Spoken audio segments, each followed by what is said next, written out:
So this month, we welcome Paula and Lorenz Eber. Eber, who will share a bicycle trip to raise desperate need. During their 16 months journey, the Eber family, which includes two of their kids, they pedaled and camped 9,332 miles through 24 countries and raised $65,000 for their World Bike for Breath. Please join me in welcoming Paula, and Lorenz.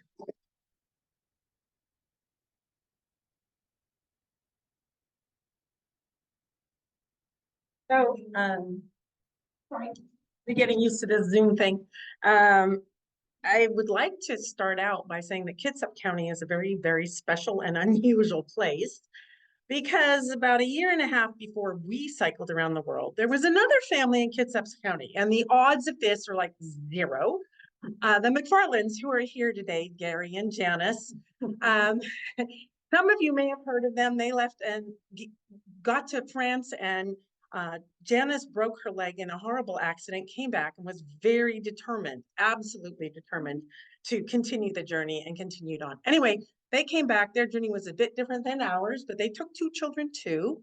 And their son, Tyler, was just here fixing all our video computer things just before we started. So I have a great indebtedness to them. So, but we'd like to start with talking about why this all happened. I've had asthma since I was 2. And as a child, I was in the hospital a lot and unable to do any kinds of sports. It was a pretty serious illness. As I got older, a lot of children do get a bit better when they hit puberty, and my lungs improved and medicine improved. Then I met Lorenz, and he was an avid bike tourist and said, look, you can bike and camp. It's really fun. I said, oh, that sounds like a great idea. When I created a monster. Kids came along, we just threw them in trailers and started cycling with them and took them everywhere. We ended up when they were 5 and 7 cycling through Alaska and said, well, what can we do after this? And the obvious answer was go around the world. Why not? And I felt that it would be a perfect fundraiser for educating people about asthma and bringing money in. People sponsored us per kilometer.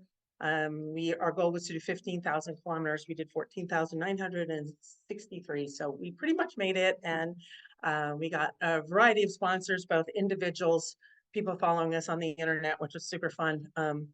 Made the girls really serious about biking because they knew other people were following them, and they would have died of embarrassment if they had not completed the journey. So they were much more determined than us. Like, you can't skip a mile. There are no bike trains, no buses, no cars permitted on this journey. We could take boats. We were allowed not to go. Oceans we were allowed to cross. But anyway, as Barb mentioned, was it Barb who spoke for me? Yeah. We crossed 24 countries, 4 continents in a continuous line you'll see in the slides in a second, and raised $65,000 for asthma and clean air, because if you don't have clean air, as we've all noticed during our fires, your lungs are very badly off. So that's kind of the preview of the story. I am not going to have our video on so that the audience here doesn't look over the screen and try to figure out where we are, but you'll hear us. So I'm going to turn my video off for the Zoom people. Okay, sorry about that. And we're going to get going with the show. So that's the, hopefully those nasty little pictures will go away in a second. Yes, okay. Should move forward. Yeah, so this was our route. There's no roads after Novosibirsk, so the only choice you have is to wait till winter comes and ride on the frozen rivers, or down the railroad tracks, which we weren't going to do. of the route, we have a little summary here of journeys. But this is just a summary of the countries we have been through. So, 2 years ago. Do you like to get out, ride a little bike thing? Have you ever done that with David? Yeah. You have? Yeah. Riding what? 5-10 miles? Nice long ride for you? Yeah. Okay. That's what I thought. That's about as far as we'll go. How about this? A full year of biking around the world. Mom, Dad, 2 daughters are doing it right now. They stopped by our studios to share their experiences. Please welcome AM Northwest, the Ebers. You know what? I'm tired already talking about it, and you guys have to do it around the world. Now, when we talk around the world, what? Give me some ideas. Well, 6,000 miles so far, another 3.5. Oh, good. We have a visual aid here. Paula and I are going to show you the visual aid. And Paula, why don't you lead us through where you've been? Well, we started off in Washington, D.C., which is Okay. Yeah, over there, yeah. in the U.S. We flew over to Greece, so that part was easy. It was on Oh, the you plane. flew to Greece. I know, we cheated. We didn't pedal. I'm really sorry. I tried to work out those pontoon things, You're but right. it didn't work. So, and then we cycled through Greece, went over to Turkey, went up to Italy, Austria, Germany, Holland, England, France. Oh my then, gosh. Back through Germany to Sweden, and then that was the easy part. Then we got to Eastern Europe, cycled through Poland, Latvia, Lithuania, Estonia, into Russia. Yeah. And from St. Petersburg, we got on the Trans-Siberian Railway, got off in Moscow and Irkutsk, went down to Mongolia and did a trip to a loop. a loop in the Gobi Desert, staying in their yurts. And then to China and up to the Great Wall. This is all Did you sightseeing. guys get lost during this sport, or do you loop for fun? Well, you get lost all the time there. They don't have any roads in Mongolia. Oh, I see. It's like That's how you travel. You're lost. And it got worse, because then we get into China and we can't read a single sign. So you're sitting there, you know, trying to match your map to the little characters. And you're going, It's a squiggle and another squiggle to the right, and then there's this little box thing. You find that on the map? You know? Right, first of all, something maybe you should have thought of before leaving. What do you think? Oh, reading the sign? Reading signs, taking all the different languages. Oh, yeah. And Paula, though, why 24. Why take your family, 2 girls, Yvonne and Anya, on this trip with you? That's not just a drive to Ashland. You know, it's a long thing. And why do it? Well, I have had asthma since I was 2, and I was really sick when I was a kid, in the hospital quite often. And as an adult, I still have asthma. I still take medication. And we felt that we've been a cycling family since they were born. We've cycled Oregon twice. Oh, really? Our very first trip was from Astoria down to Florence. with the girls when they were like 4 and 6. And actually, the second part of the ride across America starts in Astoria, so we're headed through Portland to Washington, D.C. right now. But So you're raising funds. we're raising money and trying to raise awareness for asthma, because everyone takes for granted it's just, oh, asthma. It's like allergies. It's not. It's a serious disease, and people die from it. All right, I was kidding around when I said you got lost, you did the loop, but what happened in Austria? Did you take a bad shortcut there, Lorenz? Oh, yeah, that did happen. You know, there's always these little roads on the map. You say, oh, this is so much shorter, and you do it, and then that one turned into a trail. And Was it one of those you didn't want to stop to ask for directions? Lorenz, come on, fess up. I You know, asked Paula for said, directions. let's stop and ask for directions, Lorenz. You said, no. Okay, Yeah. okay, it happened.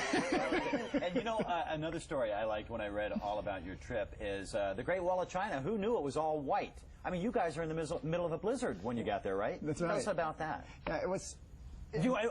Anya, Yvonne, did someone want to? Okay, well, anyway, we hit a freak snowstorm. It actually happened in China, and we went to bed one night. It was perfectly sunny, happy, and then in the morning it was totally snowing. Nothing, everything was covered in snow, and Dad was like, we have to go to the Great Wall. We can't take a bus. They and wanted no to matter they what. said, oh, we got to take a bus now. I said, no, we're going to bike to the Great Wall. We're going to do it. God. So wait a minute, but did you find a place to sleep that night? Well, it was very difficult. Well, all our feet were frozen because we had slush in them. They were blue, and we were trying to. It was getting dark, and we were trying to find a hotel to stay. But how do you read a hotel sign in China? Yeah. And so finally found a family. English teachers that told us, well, we'll find a hotel for you, and they couldn't find one either, but they ended up bringing us to a spa that had overnight rooms. So we ended up that night, they were all mad at me. I was leading that day, and But I pulled it out in the end because we had little Chinese ladies massaging our feet and in jacuzzi. That's tough. Anya, I want you to come over, show me a little bit of the bike, okay? While Helen talks to the rest of the family. Come on over, Anya. So, I'm going to ask you your scariest moment. I understand it was on a train. Is that right? Well, yeah, I guess. So we were coming from Irkutsk and we were going to Mongolia. And we got on the train and the train ticket guy, he looked at the ticket and he looked in and he looked and he took forever and we're like, what? And so finally he said, okay. So he let us in and we found our compartment and we opened it and where you lift up the seats and put all your luggage, we lifted it up and it was full of medicine, covered with medicine. And I guess somebody was trying to illegally import it to Mongolia or something.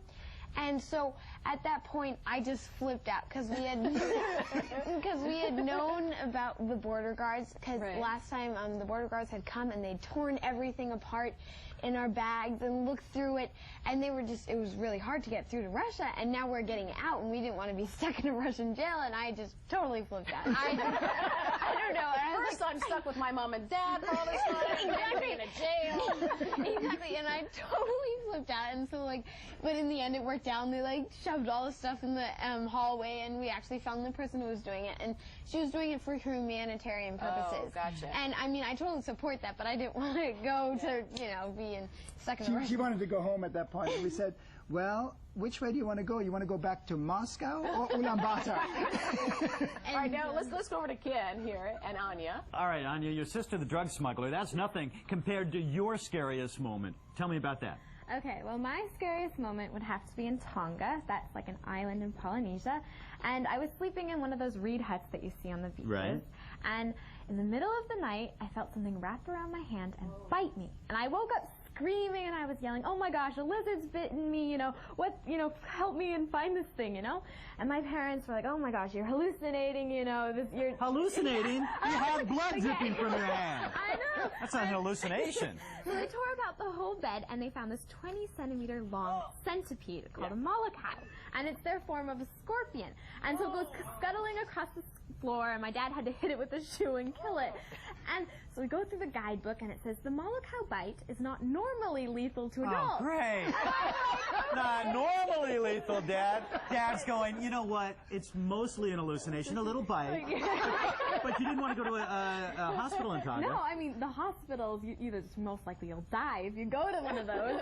So we were like, well, I guess, you know, we're going to just deal with the bite, put antibiotic on it. Okay. And So is this long? It was So really bad. it's a mollucow. Mollucow. Okay. So this is one of the bikes right here. You're wearing what you have on your back, and everything else is here because you're still on your ride. Yeah. Right now. All right. Whose stuff is this? Okay, this is my sister's room, and that's my room. That's your room. That's like as big as my room. Can you imagine that? Where's the blow dryer?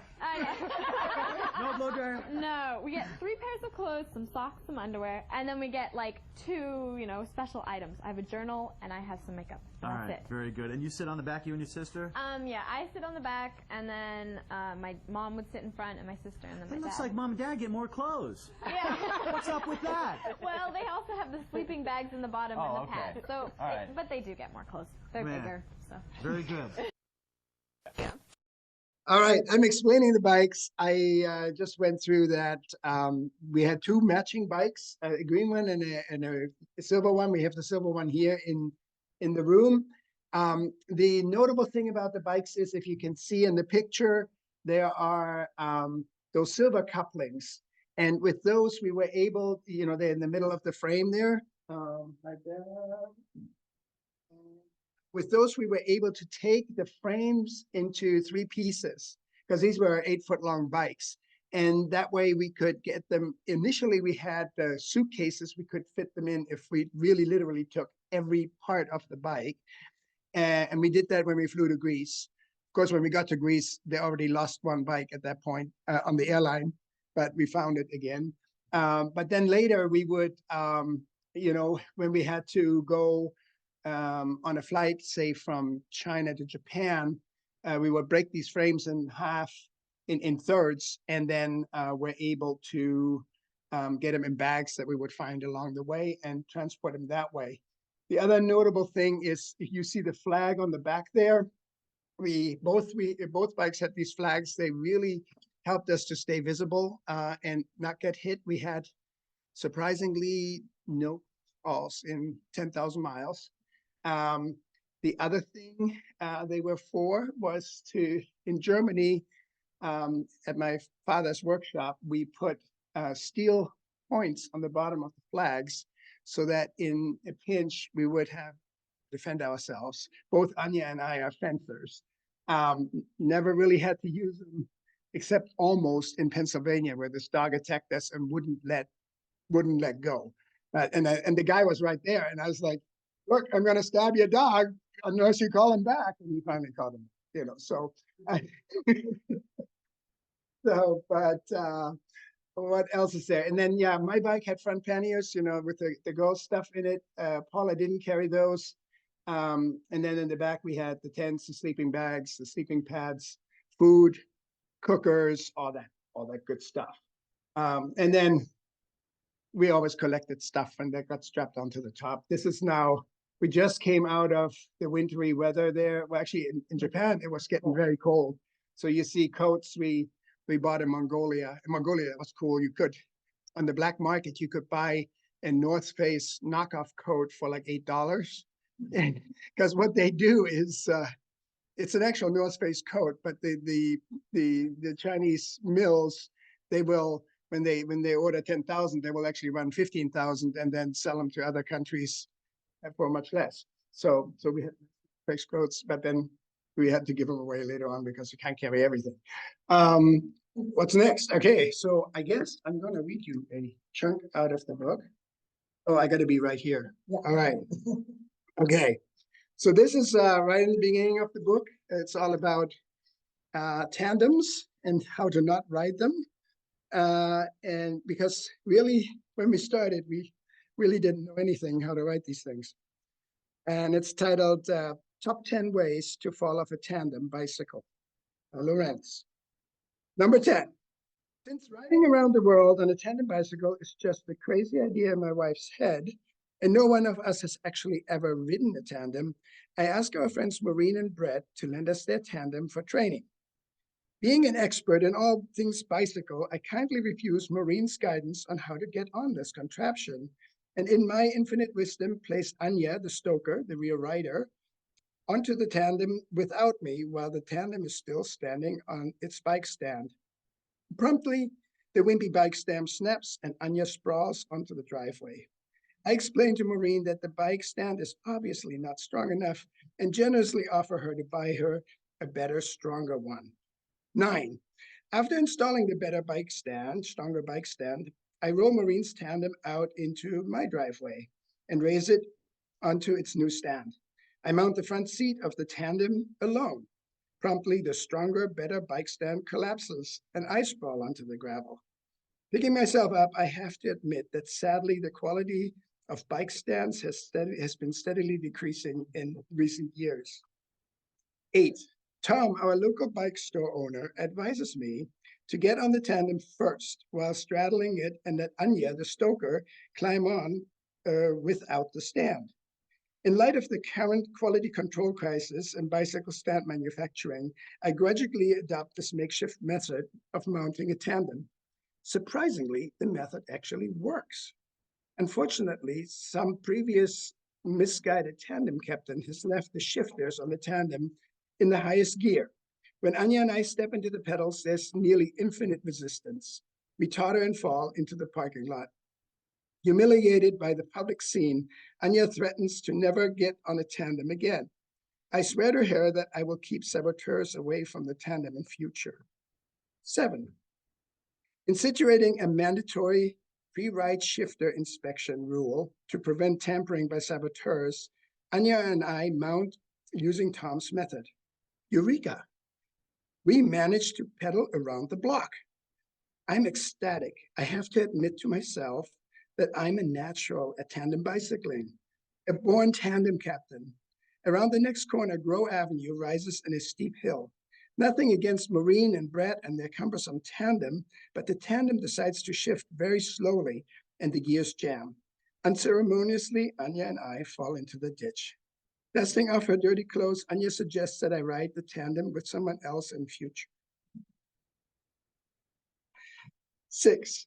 I convinced Paula that It is time to buy a more responsive, better shifting tandem of our own. A divorcee in Yakima has put up an ad for an almost new Trek tandem. When we meet the woman, she promises that the tandem has only been ridden once. Apparently, she filed for divorce immediately after that. Paula and I bike off happily on the test ride. I muse that this is a wonderful way to spend time together as a couple. Gliding down deserted country roads, this truly is quality time, a rejuvenation of our marriage. At the next lonely stop sign, I decide to push through the abandoned intersection. Misguidedly, Paula decides to obey the law and stop the pedals. The tandem jolts and I lose control. We skid into the stop sign and fall onto the shoulder. In the heated exchange that follows, divorce is threatened on both sides. Bizarrely, we buy the tandem anyway. 5. The world ride is now happening, being planned in earnest. Our friend Eric, the photographer, schedules a photo shoot of the official World Bike for Breath brochure. I convince Anya that our new Trek tandem is much easier to ride than, and we head for a hidden cove where Eric has set up his photo gear. We feel very important, this being our first photo shoot. It's like being on a movie poster. I feel that we must look dashing, experienced, and daring, like real adventurers. On our first pass, approaching the ominous black camera lens, I notice that my raincoat is unzipped and take my hands off the handlebar to close it. At the same time, Anya notices a strand of hair out of place and tucks it in with rather quick jerks. I lose control and we run off the road into some blackberry bushes. Note to self, never take both hands of a handlebar on a tandem when feeling vain. 4. The Burley Bicycle Company has committed to be our prime sponsor for the World Ride. They invite us to their factory in Eugene, Oregon, and give us a free pick of any bike they make. Naturally, I choose the most expensive, coolest looking bike they have, called the Soft. Paula, being conservatively unimaginative, picks the traditional steel frame Duet. My Soft Ride is a marvel of modern engineering and sports a flexible cantilever carbon fiber boom for the stoker to sit on, promising unmatched ride comfort. We strap our brand new bikes onto the roof of our van and proudly take them home. The next weekend, we test ride the bikes in the San Juan Islands. For some unexplained reason, Anya has convinced Yvonne to ride on the Soft Ride with me, preferring to cycle behind her mom on the boring Duet tandem. Behind me, Yvonne is loving the gentle flexing of the carbon fiber boom and is listening to music on her MP3 player. When the Spice Girls blast Wannabe into her headphones, Yvonne starts dancing behind me on the bike. The Soft Ride instantly picks up the vibrations and escalates itself into increasingly uncontrollable harmonics. Like the doomed Tacoma Narrows Bridge, the bike begins to buck and the handlebars are torn from my hands. Picking clots of dirt off my sleeve, I vow to beg Burley to replace the Soft Ride with another Duet. 3. Burley, bless their hearts, replaces the Soft Ride with a beautiful green Duet tandem. We now have a matching pair. At the Seattle Bike Expo, a bike dealer convinces me to buy 4 pairs of cleated pedals and bike shoes that lock into them. He says that the cleats can boost your cycling power by 30% because now your legs can push and pull on the pedals. We install the cleated pedals on the tandems. The dealer is right. These cleated pedals are amazing until we get to the first traffic light. We stop, but we've forgotten how to twist our feet out of the pedals. Our feet are glued to the pedals like 2 planks, and the tandems and the Ebers keel over and flop onto the road. 2. Since we'll be carrying hundreds of pounds of gear on our Duet tandems, Burley is worried that the standard brakes on our bikes are not strong enough to stop the tandems when we sail down the long mountain passes we'll be crossing. Burley adds an extra drum brake to the rear wheel of the Duets and levers on the handlebars to activate them. When set, the drum brakes create an enormous amount of drag, preventing the bikes from becoming runaway trains on a downhill. On our final gear checkout ride in California, just 4 months before our departure date, Yvonne and I sailed down a 2-mile-long hill into Oxnard, California. We put on the drum brake and Voila, the descent is a piece of cake. No need to squeeze the standard caliper brakes at all. We watch the beautiful scenery going by as we zip down the hill and totally forget that the drum brake is on. At the bottom is an immediate uphill. Instead of coasting into the uphill, the bike grinds to a halt and flops over. Scrambling out from under the tandem, Yvonne asks with gritted teeth, anyone around here maybe forgot to switch off the drum brake? And the number one way to fall off a tandem is, 1, I walk into our garage to grab my commuting bike to ride to work, as I do every day. The bike has a flat. No problem, I say, and decide to take my road bike, which incidentally also turns out to have a flat. I cast around for other options and my gaze falls onto the green tandem. Perfect. Why not ride the tandem to work alone? Who needs a stoker anyway? I get on the tandem and set off to work. It's a beautiful day, just like today. And I go fast as I enter the trail through the woods that takes me to work. I'm daydreaming and forget I'm riding an 8-foot-long tandem instead of my zippy commuting bike. I scream down the hill at the bottom of the trail where suddenly there's a sharp turn to the left. I turn to the left and nothing happens. I turn harder. Very little happens except that the cedar tree directly in front of me grows larger. I feel I'm commanding an ocean liner instead of a speedboat that I'm used to. The cedar tree now fills my entire vision. Bam! My vision goes black and I see tiny yellow, pink, blue, and red stars. Very beautiful. I wake up on the top of my tandem in front of a badly marred cedar tree. I limp home. I think I'll go to work another day. Yay, except it's the wrong place, but that's fine. Okay, we moved out of PowerPoint, so that was the problem. All right, so I'm going to tell you a little bit about cycling through Europe, which is our first part, and sort of that was when we were trying to figure out how to cycle as a family, work together, get along. I don't, as I mentioned, our daughters were, Yvonne, this is the little one on the back there, was 11 when we left. She was 12 when we returned.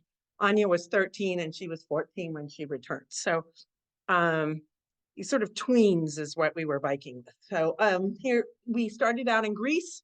We figured we'd do the islands and relax, and it was great. With an island, you could just put your tent up and then bike around the island, not have to carry your gear. So it was a good training area, and there's lots of good food in Greece. So of course, one should start in Greece. So as I told you, we then went to Italy and the weather was unbearable. So we ended up cycling over the Alps. As it turns out, Austria has magnificent bike paths. You think, oh, it's a terrible country to bike in because there's all these mountains. But the bike paths, once you get over the pass, you have to get into Austria. But then the bike paths are quite beautiful and it's a marvelous country to bike through. So, but the problem was we were cycling with 2 children during the release of Harry Potter and the Phoenix was coming out on June 21st. Yeah. And we were in a German-speaking country and they were absolutely aghast that all their friends were going to get their first edition of Harry Potter and the Phoenix. I don't know how to do that. What picture do you have? Oh my goodness. Oh, you never got that. You know what? I'll do new share and try again. Let's try this. Are you okay? So now we should be okay. I'm really sorry, Zoom people. I'm really trying to be friendly, but it's the computer isn't being friendly to me. So, and Tyler, who was so helpful, is not here. And Jose, who is amazing, apparently, is in Salvador, no, Colombia. So we're in trouble. All right. So anyway, so Anya and Yvonne won't look at any information because they're worried that they'll find out what's going to happen. So for days, we're cycling, trying to figure out how to get a book for them. So our family does speak German. Lorenz is German and we are bilingual. So, you know, we're happy to buy a German book, whatever. But it's all sold out. We get to Innsbruck, no Harry Potter. Go all the way through Austria, no Harry Potter any place in any language. Finally, about I don't know, 2 weeks later in Germany, in this bookstore, we find a Harry Potter. But then Harry Potter happens to weigh 3.5 pounds. I don't know if you should try. Yeah. And if you try to lift this bike, 3.5 pounds is not anything we want to carry in addition. So we said, you get one book. So as you can see, they stereo read Harry Potter. But then they decided they had to read it again. We kept Harry Potter with us all the way to England. They did. They did. So this is just because you got to have a fun picture of cycling through Germany and eating all the great food. So there you go. You got it.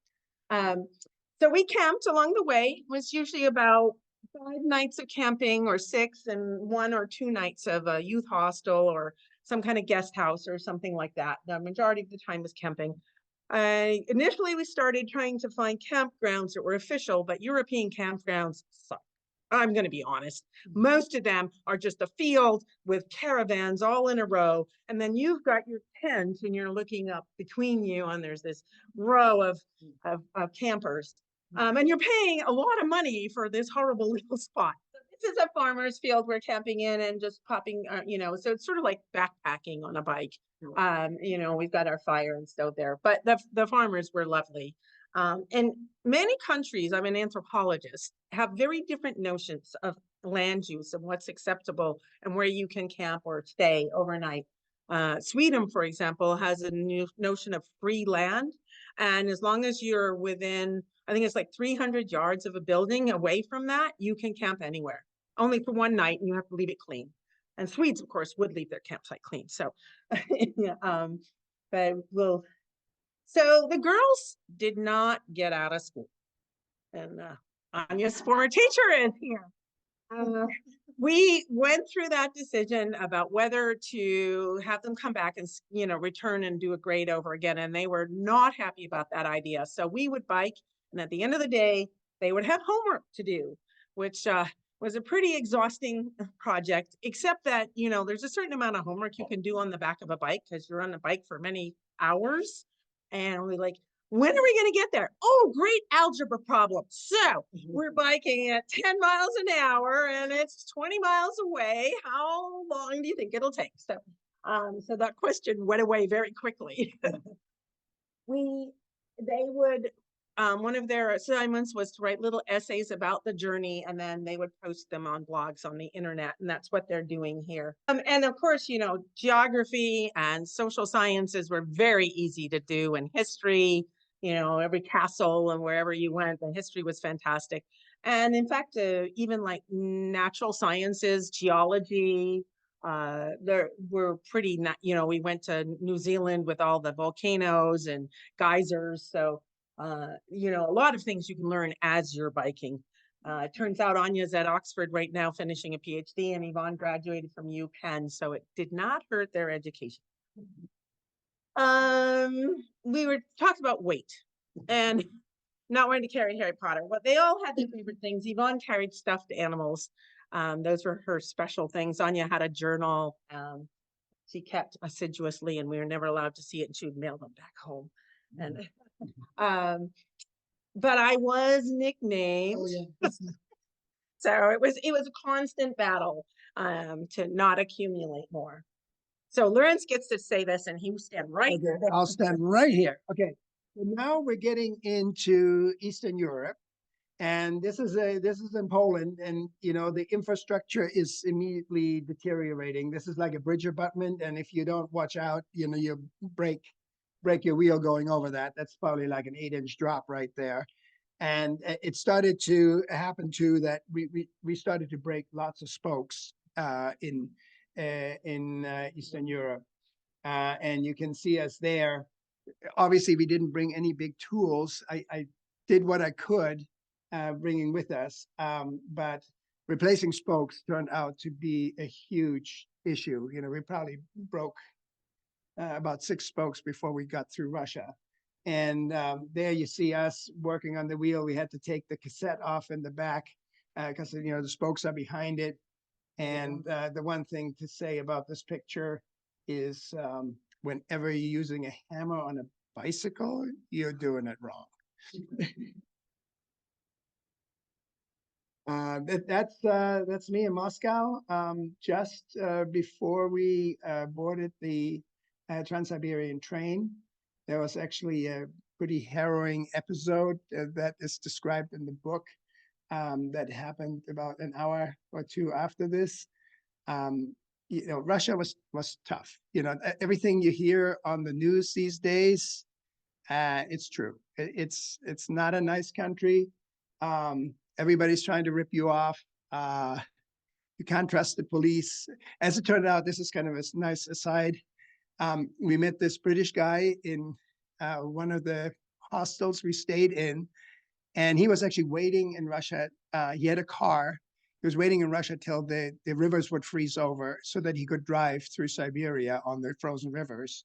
But he also advised, I was going to go out and buy some bags to put our bikes in. He said, don't do that. Don't go out alone as a white male.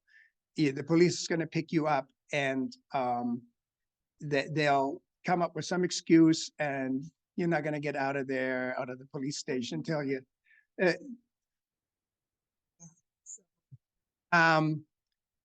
So which is, counterintuitive, right? And he said, send Paula instead. And I'm like, are you crazy? Because, they would just wait for a bribe. They let you sit in the police station for hours till you put $100 in the passport and then hopefully let you out. But so he said, when I was like, are you crazy? And he said, no, she's perfectly safe because police won't pick her up because she could be like a prostitute of a KGB guy, and they won't touch her because if they did, they'd be dead the next morning. And so we sent her out. Trouble at all, worked great. So yeah, so she did all our errands in Russia.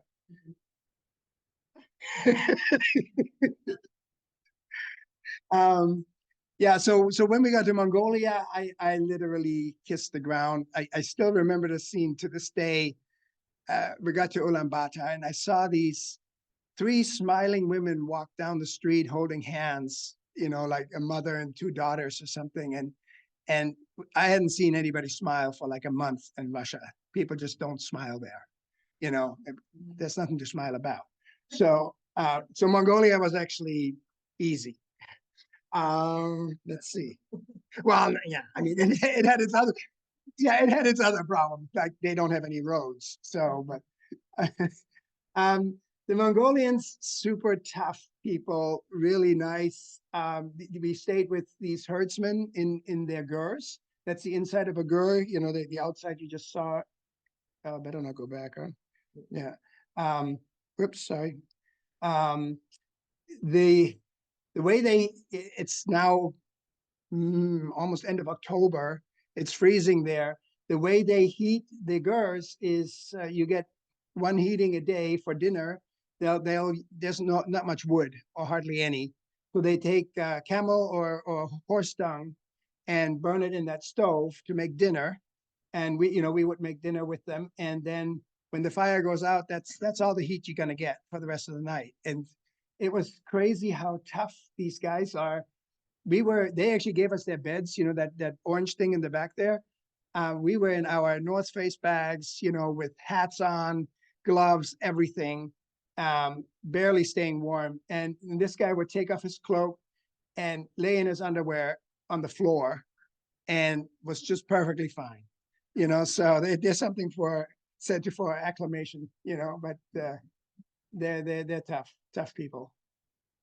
Am I still doing it? All right, so then you heard the thing about the snowstorm going up to the Great Wall. I don't know, you can't see much snow. There's a little bit of snow on all those terraces there. We finally made it up there. It was a fascinating experience going from Beijing. You see this snaky line way up in the hills, and you just come closer and closer, and you realize it's this massive wall that goes on for thousands of miles, right? And it was one of the highlights of the trip. And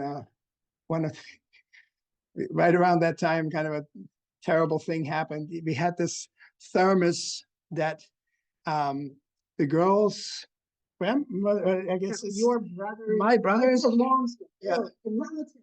Yes. You visited in Poland. Yeah, and she had this thermos that she gave Yvonne with this bunny on it. This, and it was just a glass thermos, right? And we had like tea in there, and we were drinking it at the Great Wall, and somebody dropped it, and the thermos broke, and her bunny thermos was dead, so we couldn't take it along.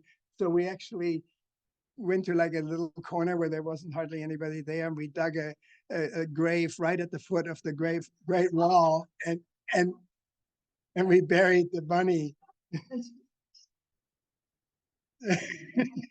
So we had the burial at the Great Wall. I call this photo, I call it Grandma's Nightmare. The traffic in China is just like this. I mean, you are sneaking between cars, bikes, mopeds, trucks all day long. Looks scary, but they know how to maneuver, and as long as you keep moving and don't stop, everything's fine, Yeah, you stop and you're screwed. So,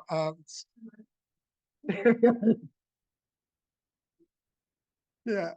Yeah, no, it's a lot of the countries are like Vietnam is like this, but in the beginning, when you look at it from the sidewalk, you're like, I can't do this, but then once you get into it, it's like a video game, like choo, choo, choo, it's like it gets super fun, as long as you don't get killed.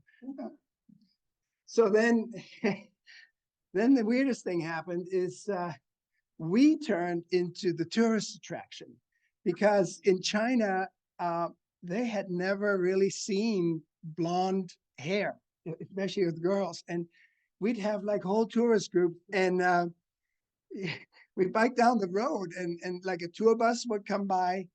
And I thought the first time they passed us, I thought the bus was on fire. And I was like, what the heck? And it was all the flashes on the cameras and phones going off, taking pictures of us. And then the bus would stop, and the scene would happen. They come all out, and they're like, oh my God, let me touch your hair. So so it's super friendly. It's super fun. Okay, so this down now. I'm going to read you a little short story in Japan, but I need to give you a little context. So Japan is sort of like Hawaii in that the islands are very volcanic and tall. So people all are settled on the coast. And the internal part of Japan is very empty and beautiful. So we first started cycling along the coast because it's flatter, but it was like horrible with all the traffic and the people, and it was not a pleasant experience. So I had this very brilliant idea that we were going to take a shortcut because it's an island, right? And we're going to go over the mountains, come back down, and then we'll end up in the, mess of the traffic and people again, and we can get food and shop and do whatever. So we go into the countryside, and this is our road. It gets smaller and smaller. We're pushing. It's just impossible to get up. The mountains are gorgeous, but very, remote. And we come back down, and there's no city. There are no cars. There's no people. There's a woman in a field gardening. And we're going, what happened? So we finally figure out that instead of going up and then coming back down to the coast, we just went down into the middle of the island and in this very remote area. So we're trying to figure out where we can sleep and what we could possibly do. Because my point, there's no way to get out of this valley. No, we're not going to do that. There's no return. And of course, I'd assumed we were going to land somewhere we could buy food. Well, there was not going to be any food that we were going to buy. So we are trying to figure this out. Lots of details. Yvonne comes up with this brilliant idea. We find out that there's a Buddhist temple, Shosanji, that's up a mountainside nearby. It's on this trail of pilgrims. And Yvonne goes, because she listens, and we actually started to listen to her because she would talk to people and then know things. Yes.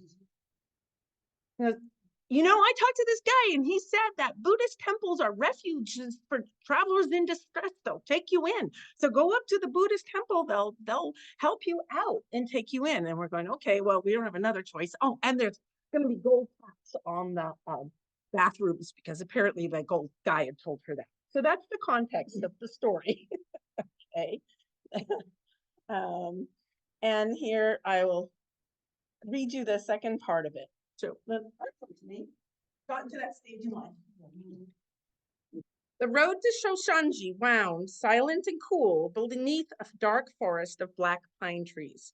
Swish, swish, our bicycle tires rolled in a soothing hum over the pavement, with no other sound but the occasional call of birds and the soft croak of frogs to interrupt the deep evening peace settling on this hauntingly beautiful mountain valley.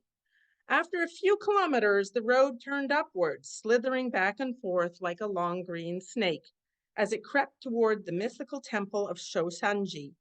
In the fading light, the shadows of the trees grew longer, stretching across the road and down into the thick tangle of vines and ferns cascading to the valley below us. Faintly in the distance, an even hollow sound echoed from above us.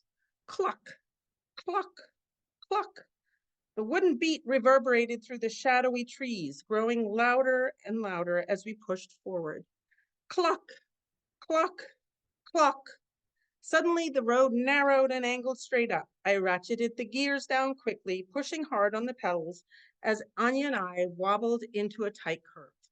And then, without warning, Shoshanji rose in front of us.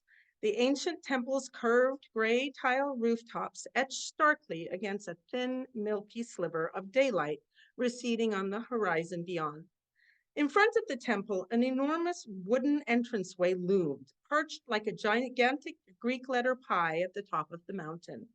Gazing through the gateway to the silent complex of sweeping pagodas and stone statues, I wondered if we hadn't just pedaled into an ancient Japanese fairy tale. Cluck, the mysterious rhythm beat out once more. Behind the main entranceway, a set of worn stone steps wove their way to a large water-filled urn. A hollow bamboo reed slowly filled up with water. It paused, tilted, then swung against the black metal edge of the basin. Cluck, the reed reverberated across the silent evening. A Japanese washing basin, Lorenz exclaimed. He dipped the large wooden ladle hanging next to the urn into the water and poured the cool, refreshing liquid onto his face and hands, splashing away the day's sweat. It's so beautiful, Anya, our imaginative 13-year-old, sighed wistfully, gazing up at a cascading mountaintop garden of soft moss shaded by majestic cedar trees. Granite statues and little shrines poked up from the landscape, inviting us to meditate in this unexpectedly lovely mountaintop retreat. But not now.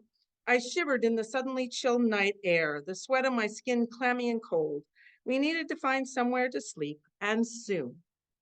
Following the beams of our flashlights, we guided the tandems over a gravel pathway around the temple. Ahead, I glimpsed a dimly lit, low building on a hill above us. Yellow squares gleamed in a grid through the rice screen doorway. A hunched silhouette moved across the golden glow, carrying what looked like a thick book. Were these the monks' dormitories? Maybe Yvonne was right. A warm room sounded wonderful right now. Would we be put in bunk beds? I'd even sleep on the floor on the traditional rice tatami mats. As Lorenz and the girls waited below, I walked up the hill to the building. Gathering up my courage, I tapped on the door. Tap, wait, tap, tap, pause, tap, tap, tap. I waited in the silent, darkening night. No answer. I looked upward at the sky as the tiny white light that had appeared above the horizon, the night's first star. Still no response. Tap, tap, tap, tap, tap, tap. I knocked more urgently this time. To my surprise, a second, even more hunched shadow hobbled to the door and slid the milky screen cautiously to the side. I stared into an ancient brown face crowned by a smooth shaven head. The monk looked at me expectantly, his dark brown eyes searching for an explanation. Do you speak English? A shake of the monk's head sent my hopes plummeting. I rummaged in my handlebar bag, my fingers trembling in the cold night air, then pulled out our picture phrase book. I opened the page to a picture of 4 beds and pointed hopefully. We're on bicycles, I began, mostly to fill the awkward silence between us. The man peered at the picture then looked up at me quizzically, not understanding. I motioned down the hill to the tandems below, almost indiscernible in the dark, as Lorenz, Anya, and Yvonne waved their flashlights excitedly, highlighting a handlebar, an arm, a bag tied to the back rack. The monk gazed thoughtfully at the tandems, fingering the sleeves of his gray robes. Finally, he nodded in understanding and pointed to our picture book. Flipping through the picture book, he found an image of a tent and pointed to the parking lot below the temple. I looked at him crestfallen. The Buddhist temple as a refuge for travelers in distress plan had not turned out to be far from what I had hoped. A heavy wind blasted me as I tried to assemble the metal poles of the tent in the parking lot below the temple. It was only November, but high up on this lonely mountain, it was bitterly cold. When we had planned on our world-wide cycling route, I had imagined Japan to be a warm, tropical country where we could escape winter as we pedaled south away from Russia. How wrong I had been. My frozen fingers fumbled as I tried to insert the poles into each other. I missed and tried again, my numb fingers unable to guide the poles properly as I shivered uncontrollably. I think we should all sleep together in our tent tonight, I said, as I finally clicked the tent poles together and hoisted the fading blue fabric. We'll be warmer if we snuggle together. Too tired and frozen to argue, Anya and Yvonne pulled their sleeping bags and pads out of their two-man tent and tossed them into the Taj, our three-man tent. As quickly as we could, the girls and I dove into the Taj to escape the wind, abandoning Lorenz outside to create a miracle meal from the dregs in the panniers. Between the howls of the wind, I could hear the flame on the camp stove sputter on, then out, then on, then out again, unable to battle the fierce gusts blowing up from the mountain valley. Are you okay? I peered out the tent door to glimpse Lorenz's frozen hands fumbling with a gooey powder that should have created pancakes, according to the strange pictures captioned in Japanese on the back of the package.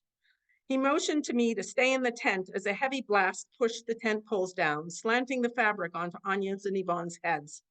I scurried back inside and hurriedly moved our heavy panniers to the corners to keep the tent in place. Finally, half hypothermic and stiff from cold, Lorenz crawled into the tent and handed out 4 Sierra cups. The 4 of us huddled together in a circle around the tent walls, cradling the warm cups in our hands. I forced myself to swallow the sticky, burned, tasteless glop in the bowl that collapsed into my sleeping bag. For a moment, I gazed up at the blue fabric of the roof, my eyes too heavy to focus. Not exactly a room with gold taps, I sighed in disappointment, pulling the sleeping bag over my head. At dawn, the soft sound of singing and the tinkling of bells pulled me from a fitful sleep. I crawled to the tent door and stared out in wonder at the steep curved roofs of the temple of Shosanji rising above a valley of pink-tinged clouds. Pulling 2 thick sweaters and a pair of pants over my long underwear, I stumbled, half hopping, half crawling, out of the tent's foyer into the frost-covered pavement of the parking lot. The sharp, cold air struck my lungs like icicles stabbing inside my chest. Numbly, I fumbled for our water carrier, my hands too cold to bend easily around the handle. I hobbled awkwardly up the uneven steps to the water basin, trying to urge the blood into my stiff legs. Around me, the temple gardens sat silent and serene, dusted in delicate crystals of ice. I heard the music again. In between the haunting clock of the water basin, soft rippling voices and the tinklings of tiny bells wafted up from somewhere down the mountain. I turned toward the singing, picking my way back down the crooked, narrow steps to our tent in the parking lot below. 3 steps from the bottom, I paused wordless, the dripping platypus water carrier hanging limply by my side. At the far end of the parking lot, a small group of white-clothed Buddhist pilgrims were weaving their way up to the temple, singing and chanting. Tiny silver bells danced cheerfully from the tops of their staffs, tapping the rhythm of the slow, even-paced steps of the early morning pilgrims. By now, Anya and Yvonne had crawled out of the tent to gaze sleepy-eyed and curious at the approaching figures. The flowing white group paused momentarily in front of our tents, settling briefly like a flock of cooing doves landing on a branch. A bald-headed man stepped out from the group, his brown, wizened skin creasing into a broad smile as he gazed at these two young strangers with crumpled long underwear and untidy blonde hair, camping below the sacred temple. Gently, fluidly, he bowed forward in an age-old gesture of friendship and honor. Then, without speaking, the kindly man stepped forward and placed a mandarin orange into each of the hands of the astonished girls.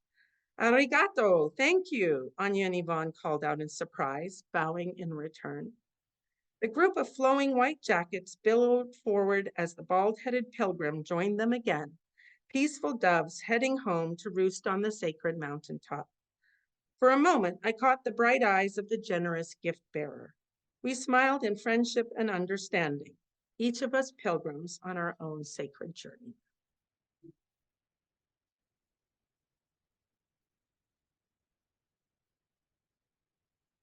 That's what we do. Because you'll never, ever have an experience like that on an organized tour. Of course, you won't be frozen and eating guac either. So we're going to try to squeeze through. I mean, there are too many countries to talk about. We're just giving you the surface touches. Our next stop was Taiwan. The east coast of Taiwan is lush and gorgeous and stunning, as this picture shows. However, as the newspapers just recently reported, it also has earthquakes. And we hit a 6.6 earthquake while we were biking along the coast. The whole coast had, landslides cascading down. And this was one of the rocks that fell down. And it could have landed on us and was just because of the divine providence. Really, we're in a church, so I can say that. This restaurant appears like gorgeously on the beach. And I'm like, fine, whatever, So we go into the restaurant, sit down, order, and suddenly all hell breaks loose, right? I mean, ceiling fans are coming down, the whole building trapezoidal, and we're running out the door. And of course, Yvonne, being trained in the Northwest, where's Yvonne? It's like covering under the table, right?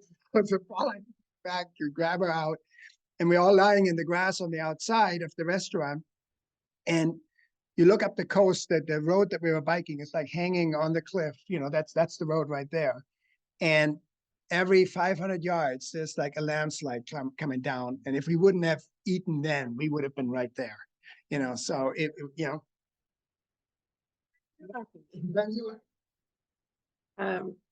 Taiwan was a lovely country, as we told you. People were very friendly and kind, and we ran into this English teacher. We would run into people all the time who, even if we couldn't speak to each other, we would find a way to communicate and get along. But they invited us over for a dinner at their place, along with all of her students, and so the students could practice English with us. So that was quite lovely. So we're having a hot pot meal preparing that there. Now, we were just having a great talk with, who was it? Our neighbors. And they were saying, I could never take my kids around the world. They would never be able to eat the foods. Well, these are the kinds of foods our daughters did. We raised children that could be international and global, and they were amazing. They did not complain. There were some foods none of us really liked very much. But they were troopers. And they were open-minded about eating most anything that we faced. So now I'm going to turn this over to we didn't go directly to Australia. We went to Hong Kong, and then Thailand, which we're skipping, and then to Australia. Australia was, of course, great for the girls because finally could speak English, could play with kids, talk to kids. And it's just such a great country. There's all these animals that are so weird, like koalas and kangaroos and wallabies and whatever. The problem with a lot of those animals is that they're all trying to kill you. So even even the koalas, you don't want to pet them. I mean, they're very docile because they're all drugged because they eat eucalyptus leaves all the time. But if they wake up, they have long claws. They will claw you if you pick them up. So, and then there's tunnel web spiders that kill you in 30 seconds and saltwater crocs that, it's just everything, don't touch it, right? So, but other than that, it's super fun.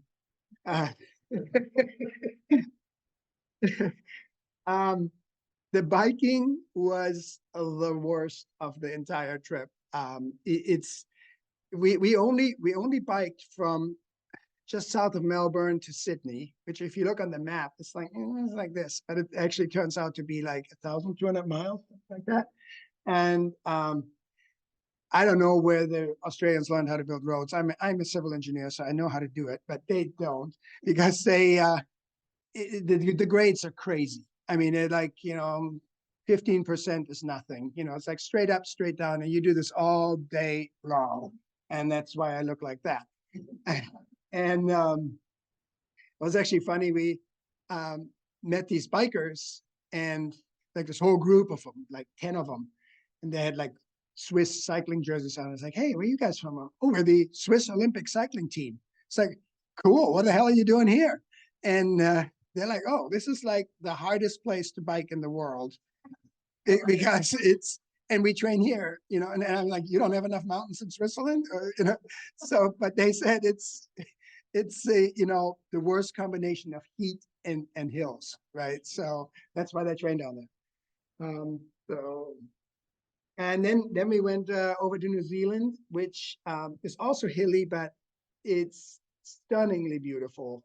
All coastal roads like this, and it's not nearly as bad on the hills as Australia, and it's very empty. There's I think there's 2 million people that live in all of Australia, and 60 million sheep. So they're outnumbered by sheep. Gorgeous country. And the cool thing was that when we got there, which was in March of 2004, that was when the Oscars were, and Lord of the Rings was up for the Oscars. And we got to see so the girls made us go to all the movie sites on the island to see where all the Lord of the Rings things were filmed. And of course, Hobbiton was one of the big attractions.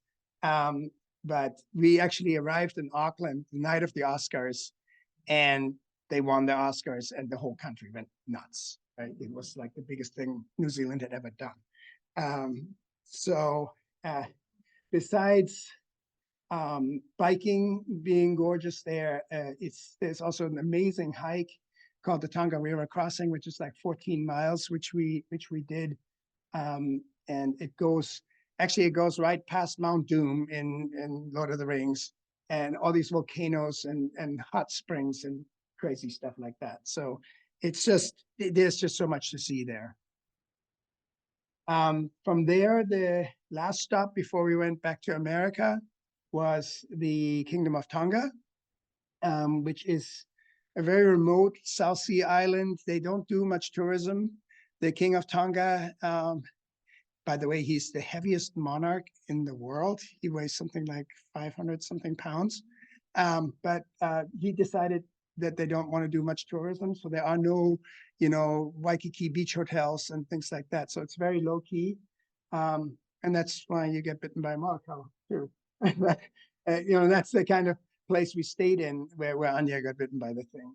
This one is a little more primitive than where we were, but it was a folly just like that. Then we headed back to the States and still had to bike through, well, we only had 3,000 miles left.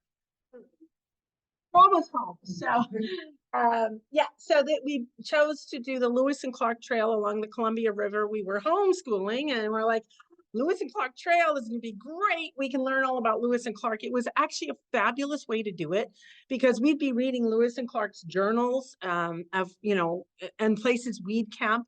And there's a place near where the Yellowstone Fork comes, and he writes mosquitoes very troublesome, and they ended up moving. We were in that site, and we were just dying with mosquitoes. Yeah. So anyway, but it was a beautiful route and very cool and a wonderful way to travel, to go at their speed along the Lewis and Clark Trail, and kind of imagine how it might have been for them. And so a great experience. America, I know we are in this terrible, we hate each other phase of this country. And I'll tell you, we also biked down the West Coast 2022. It's not true. Americans are some of the nicest people in the world. They open their doors to you. They're generous and kind. They're friendly. And if we wouldn't have politics, we'd all be really happy. But anyway, so we got to Dayton, Washington. It's a lovely little historic town, and the reporter comes to see us, and because we were ending up in the newspaper, and he's like, well, we're having a rodeo today. I think you need to be our guests of honor. So they invited us, free tickets, and the girls got to be guests of honor and celebrate, and we got to see a good hometown American rodeo. And this was the way our trip across the U.S. was all the time. Americans just opened their hearts and their homes to us. We found the hardest, we thought North Dakota was going to be our nemesis because we did sort of the northern tier, but we went through Montana, and eastern Montana is sufferingly poor reservations and desert, and the wind is supposed to go from west to east, but of course not on our bike trip. So it went from east to west, and so we're biking like 4 miles an hour, and the mosquitoes are biting us, and everything that flew. You normally try to bike faster than the bugs. They were getting us. So we were like, oh my God. I remember looking at the train in Malton, Montana, and going, maybe just get on the train and skip. But of course, not our girls, because we're raising money for asthma. So there's no skipping anything. So we got to North Dakota, and it's green and it's lush. And we're like, oh my God, it's the most beautiful state in the country. So we skipped through because we're running out of time. We don't want to, but we ended up coming into Washington, D.C. on the C&O Canal Trail. I don't know if you know much about that, but George Washington built the C&O Canal. It never was really used because by the time it was finished, the train had taken over, and it is the longest American park, national park. It's a national park. The whole edges of the trail are a national park. You can camp along it, bike along it. It's yeah, but it's only about how many feet wide? Yeah, because it's just so that's how we came into Washington, D.C., which was a lovely, quiet ending because, as we said, we've been partying for a month, and we really just wanted to get in quietly. And we ended in Washington, D.C. after 60 months of biking, 14,963 kilometers, and as we said, $65,000 raised for asthma. So that's our adventure. And now I'm on video. Oh, okay. Oh, that's it. Okay. And what was the second question? You have a leader of the day. Yeah. So leader of the day came about in Wismar, Germany, because all through Germany we had Europe, all the Greece to Germany, which was like 3 months. Yeah, we had the most, well, I wouldn't say fights, but disagreements about, what to do, where to eat, which road to take. We And- were talking about right. okay. So-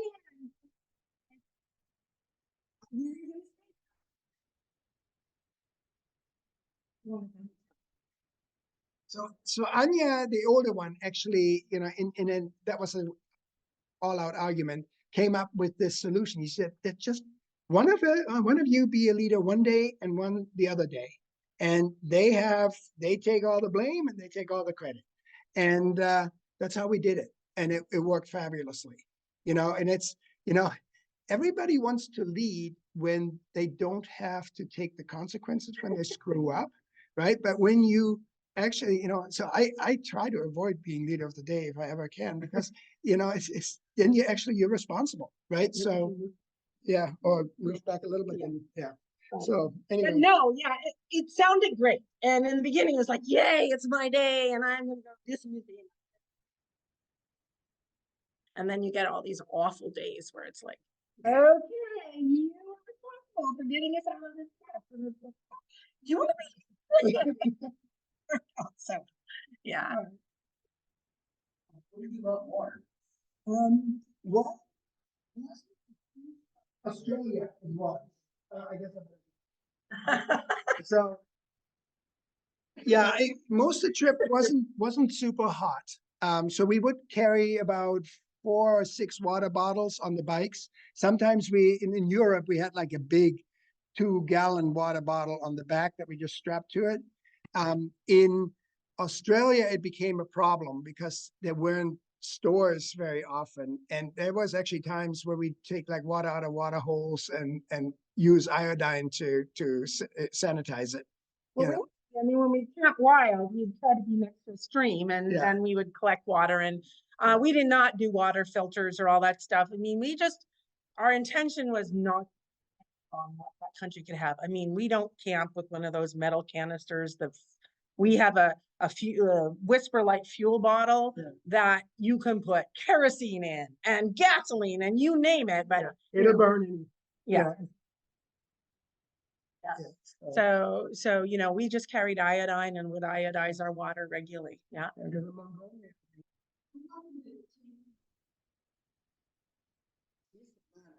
Well, for real, we started World Bike for Breath 3 years before this started. I mean, we didn't just plan a bike trip around the world. We planned a fundraising educational ride, which was insane. I have no idea what got into me to try to do both at the same time.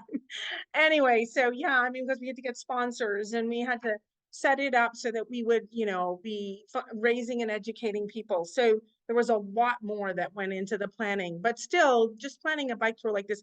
The one thing I will say is you can't plan. You do research, you learn, you know where you could go, what would be a safe place. And then everything goes wrong and you don't do it anyway. So there were a couple of points that like taking the Trans-Siberian, I remember it was October 2nd, and was the big deal in we bought we were like $2,000. We were so all the money we raised didn't spend on us. We actually replenished our house and used that to get around the world. And actually, when we came back to America, we had, at the end of the ride, we had literally $0. yeah, So her mom had to give us. to move back into our house. Yeah.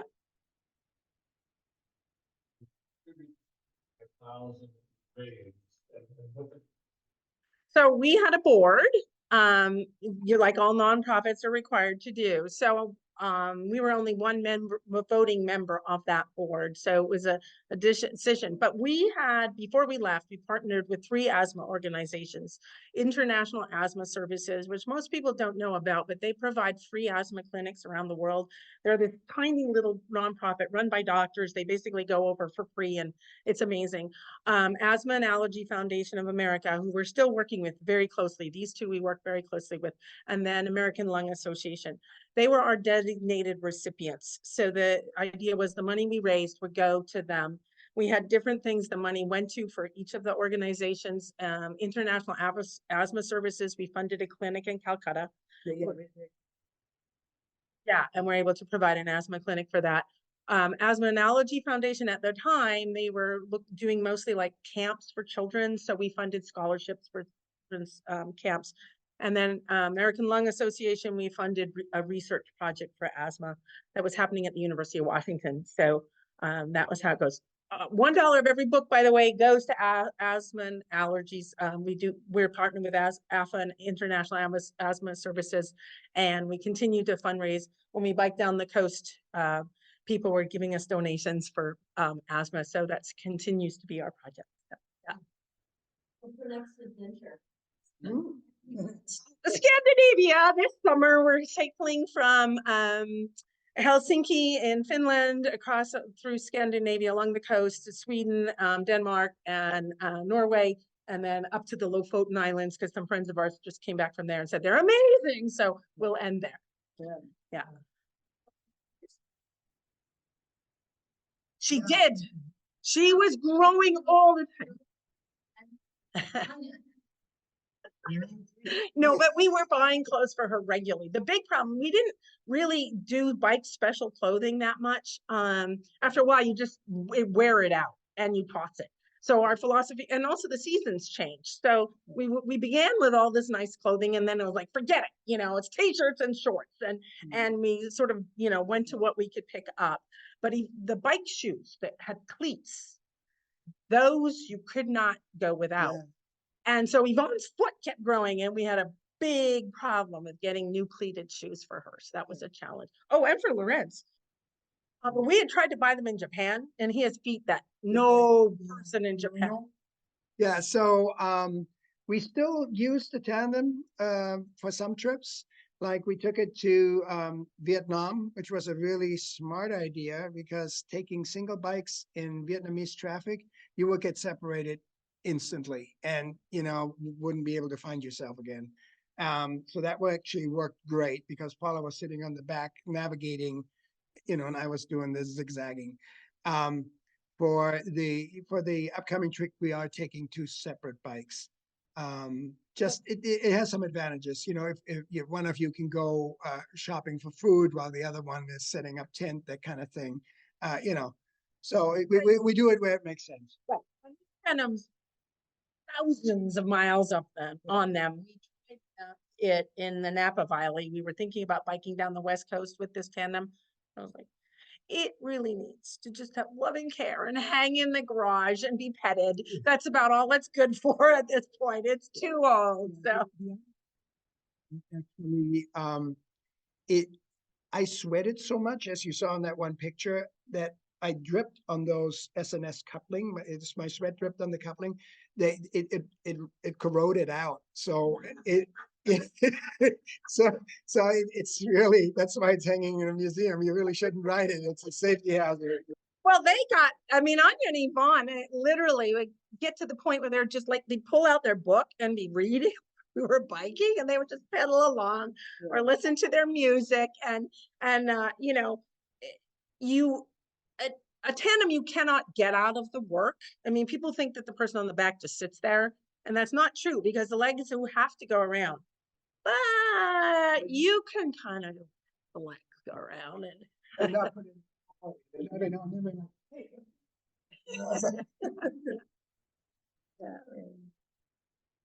All right.